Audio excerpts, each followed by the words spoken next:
Kentucky is not considered to be part of Tornado Alley. In fact, our part of central and eastern Kentucky only averages about 7 tornadoes per year.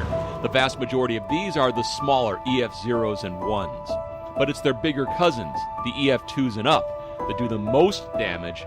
The last EF2s and 3s in our area, 5 years ago, in that horrible tornado swarm on March 2nd, 2012, when more than a dozen people died and property loss was in the millions in eastern Kentucky.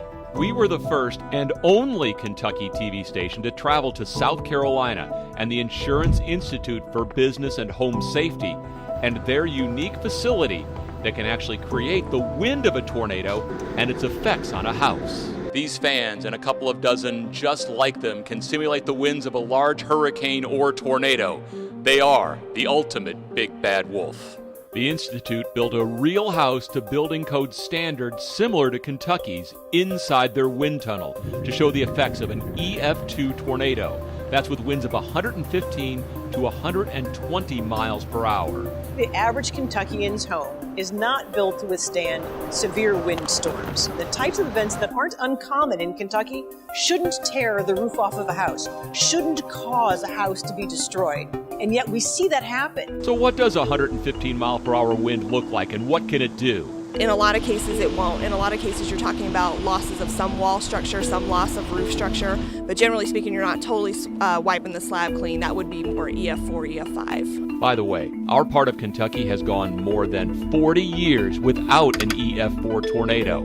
The last ones, and there were 11 of them that day, were on April 3rd, 1974. During severe weather coverage, we always talk about the duck method to stay safe. The downstairs, the under something, the center of the house, and keeping your head down. Well, now you know why we talk about the center of the house. As this house went through tornadic winds, it was the exterior wall that failed, and if you would have been near one of those exterior walls, obviously the results could be catastrophic. So what can you do? Think of your house like your body. What gives you strength between your bones are ligaments and tendons, the things that tie them together. That's what I would look for in a house. I want to make sure the roof is tied to the walls are tied to each other, and to the floor is tied to the foundation. There are a couple of things that can be done pretty easily to retrofit your house now. One is attaching hurricane straps or clips to the roof and walls. We were hearing a lot about those after the Lexington Masterson Station tornado. It's important to keep the roof attached.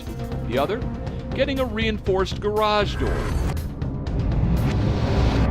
Its failure during the test led to the wall collapse.